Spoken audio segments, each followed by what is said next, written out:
Pulau Pandang, Pulau Pangkong telok macam kamu. Ni kita kat hamba. Itulah telok lelaki hamba tak jaga. Masam. Habis bercerita kat orang hamba semua. Ni telok kami, jantan-jantan kebrek ni wangi tau.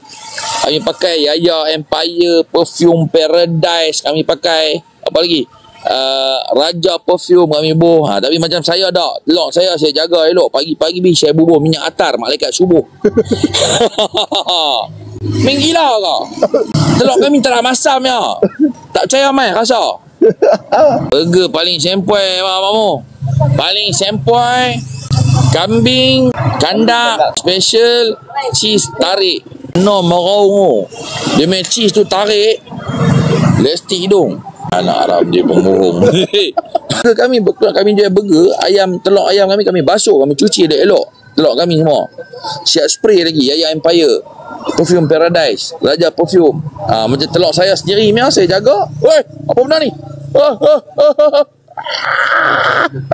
Weh. Jangan aku terkejut. Siapa ni? Ya Allah bagi tahu lah.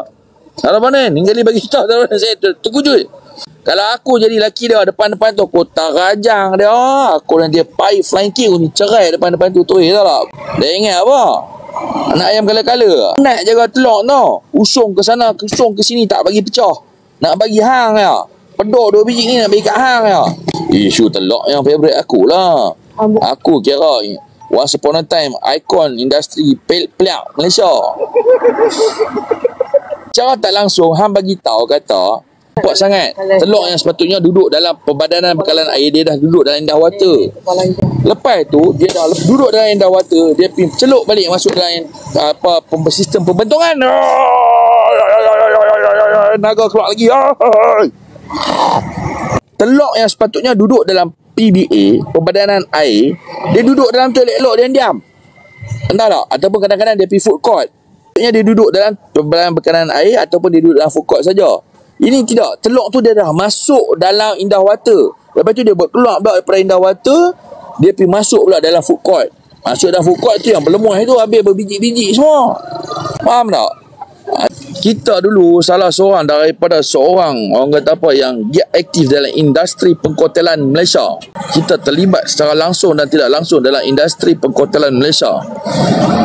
Kita perlu jaga dan pupuk serta pelihara industri tersebut supaya industri tersebut digunakan hingga ke akhir hayat. Kita harus menjaga industri pengkotelan Melayu. Jangan dibiarkan, jangan bagi muka pada mereka-mereka yang menjatuhkan maruah dan martabat kita sebagai seorang pemimpin yang menjaga, yang mewakili industri pengkotelan di Melaya. Jangan bagi muka. Mengapa harus dimasamkan telur kita? Mengapa harus dicibir-cibirkan, direndah-rendahkan martabat telur kita? Kita perlu menjaga agar dia sentiasa mewangi harum semerbak bunga, mewangi di Taman Firdausi. Firdaus Firabib pun terlibat. Apa kena-mengena bila Rabit dan contohnya. Celup merata, mau tak masam, duit banyak. Demi industri perjuangan pengkotelan tanah Melayu Sdn Bhd. Setengah orang suka telur masam. Pasal apa kita nak kerja suka apa benda ni weh? Bos, rockstar. Steady. Coba cantik.